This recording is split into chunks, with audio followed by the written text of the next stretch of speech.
கர்நாடகாவில் நகைக்கடையில் கொள்ளையடிக்கப்பட்ட 80 லட்சம் ரூபாய் மதிப்பிலான நகைகளை போலீசார் மீட்டுள்ளனர். 3 மாதங்கள் திட்டமிட்டு கட்டர் இயந்திரங்கள் மூலம் கைவரிசை காட்டிய கொள்ளை கும்பலின் திடுக்கிடும் பின்னணி என்ன?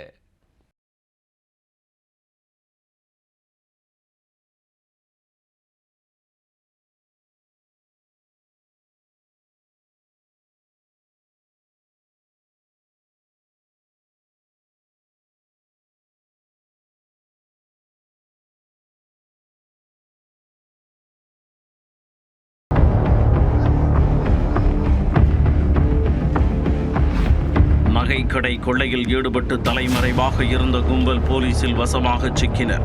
100க்கும் மேற்பட்ட சிசிடிவி காட்சிகளை ஆய்வு செய்து தூக்கியதில் 80 லட்சம் ரூபாய் மதிப்பிலான நகைகளை போலீசார் பத்திரமாக மீட்டுள்ளனர். மணி ஹெய்ட்ஸ் வெப் சீரிஸ் பாணியில் புரொஃபஸராக செயல்பட்ட அந்த முக்கிய கொள்ளையன் யார்? கர்நாடக மாநிலம் கதக் மாவட்டத்தின் மகேந்திரகரா சதுக்கம் அருகே உள்ளது சாந்ததுர்கா ஜுவல்லரி. டிசம்பர் 2ஆம் தேதி நள்ளிரவு நேரம் நகைக்கடையின் 3வது மாடியில் உள்ள ஜன்னலில் இரும்பு கம்பிகளை வெட்டி எடுத்த கொள்ளையர்கள் உள்ளே புகுந்தனர். முதலில் நகைக்கடையின் கண்காணிப்பு கேமராக்களை செயலிழக்கச் செய்த கொள்ளையர்கள் கைரேகை உள்ளிட்ட எந்த தடயங்களையும் விட்டு வைக்காமல் கொள்ளையில் ஈடுபட்டுள்ளனர்.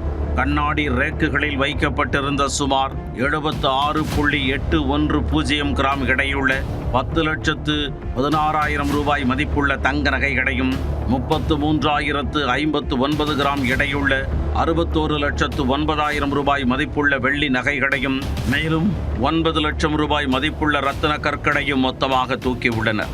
ஒட்டுமொத்த நகைகளின் மதிப்பு கிட்டத்தட்ட 81 லட்சம் ரூபாய் இருக்கும். கடைக்குள் கைவரிசை காட்டும் சத்தம் வெளியே கேட்காதவாறு நேக்காக கொள்ளையை அரங்கேற்றிய கும்பல் வந்த தடமும் சென்ற தடமும் தெரியாமல் தப்பித்துள்ளனர். மறுநாள் வழக்கம்போல் கடையை திறந்த கடை உரிமையாளர் நாராயண சந்தோஷ் கடும் அதிர்ச்சி அடைந்து உடனே கதக் நகர் காவல் நிலையத்தில் புகார் அளித்துள்ளார். புகாரின் பேரில் மாவட்ட காவல் கண்காணிப்பாளர் ரோகன் ஜெகதீஷ் தலைமையிலான அதிகாரிகள் விசாரணையில் இறங்கினர். நகைக்கடை அருகே உள்ள மற்றொரு கடையின் சிசிடிவியில் பதிவான மர்ம நபர்களின் முகத்தை டிராக் செய்து அவர்கள் செல்லும் வழியில் தொடர்ந்து 100க்கும் மேற்பட்ட கேமராக்களை ஆய்வு செய்து கொள்ளையர்களை தட்டி தூக்கினர். இரவோடு இரவாக வெளி மாநிலத்திற்கு தப்பிக்க திட்டமிட்டு மாவட்ட எல்லையில் போலீசாரின் கெடுபிடியால் உள்ளேயே பதுங்கிய கொள்ளையர்களை துப்பாக்கி முனையில் போலீசார் கைது செய்தனர். அவர்களிடம் இருந்து கொள்ளையடிக்கப்பட்ட 80,47,028 ரூபாய் மதிப்பிலான தங்கம் மற்றும் வெள்ளி நகைகளையும் கொள்ளையடிக்க பயன்படுத்திய கேஸ் கட்டர் மற்றும் ஹைட்ராலிக் கட்டர் இயந்திரங்கள் உள்ளிட்டவற்றையும் போலீசார் பறிமுதல் செய்தனர்.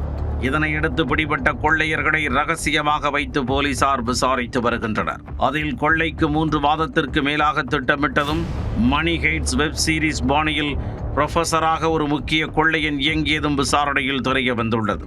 ஆனால் பிடிபட்ட கொள்ளையர்களில் அந்த முக்கிய குற்றவாளி சிக்கவில்லை என கூறப்படுகிறது.